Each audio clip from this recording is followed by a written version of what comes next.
Doctor, I'm having a bit of trouble with my cock of the North. The problem is that on normal smooth DC, no matter how slowly I increase the controller,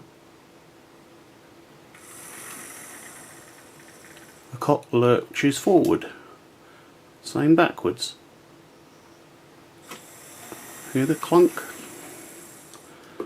Now I'm using a really good, smooth, normal DC controller.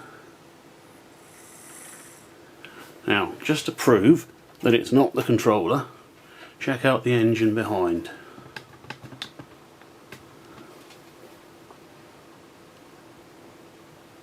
See? Beautifully gentle. And away she goes. That's an old Bachmann 4MT. Just at the point where they were changing over between mainline and Bachmann. But the cock, the North, is jerky. Once she gets going, not too bad. Now I've wondered about this since I got the Loco, which is absolutely gorgeous and I do love it a bit. However, I have since discovered that the motor inside the cock of the North doesn't really do justice to a great big 282 express passenger locomotive. In fact, the same motor is used in the likes of Smoky Joe and Hornby's other budget locomotives. What can we do? Now, one answer is to use my old KPC feedback controller on full feedback. There's two settings on this one, light feedback or full feedback. And on full feedback, it is possible to get the P2 to move nice and slowly.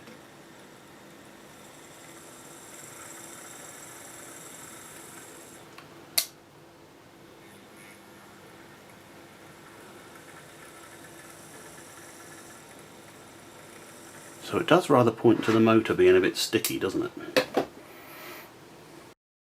So rather sadly for a brand new locomotive, we're going to have to operate. Now then, to get to the screw to release the body, you'll find it's located in there.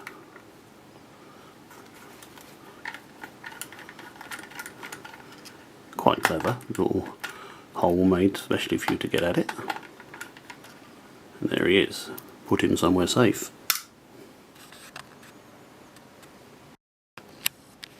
And now, being careful with your pipes, put them on the inside of the steps, you lift the end up at the front and pull it forward slightly.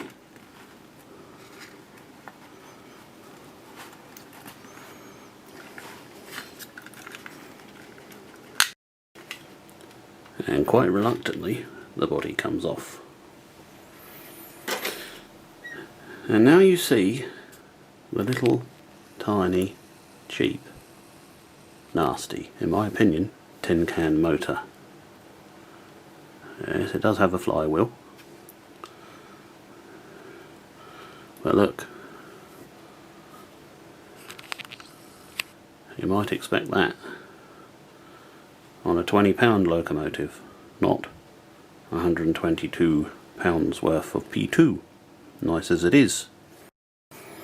Okay, so looking through my inspection magnifier, here's what we have inside. We've got the flywheel here, a motor bearing there which we can get at, a little bracket that doesn't seem that tight, to be honest. Screws just turn. And here, if you can look down the top, I don't know if the camera will zoom, that's the worm in there, look, see it turning? I haven't tried to get the motor out, it looks like it's well and truly in there. I don't want to risk breaking anything.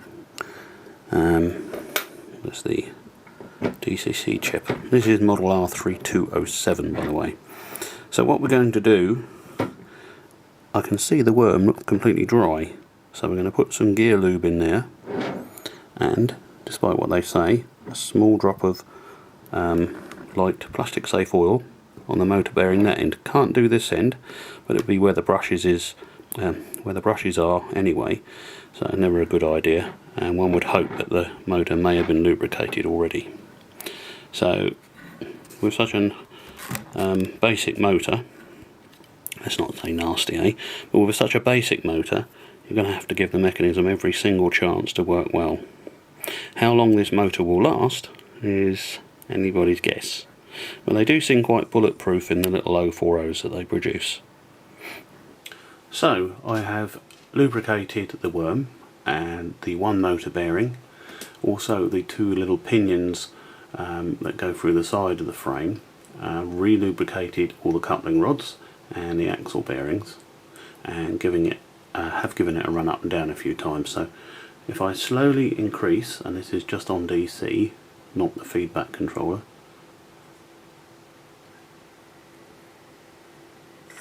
it's still a bit sticky. Let's try it again, slowly increase.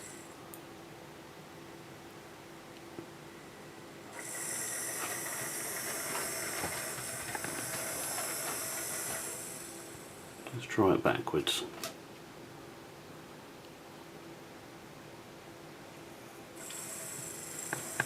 No, maybe it's just the limitation of that rather disappointing motor. I think it is slightly better.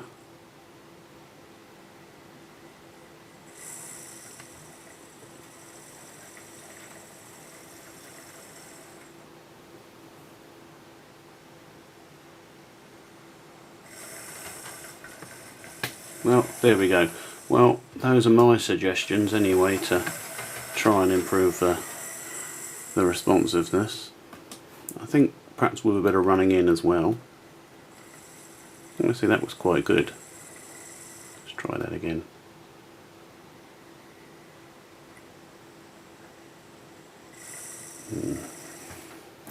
Anyway, I hope that's been of use to some of you. It's quite fiddly getting it open. Watch out for all the little detail bits and where you squeeze, and also watch out for sticky oily fingers. Ugh.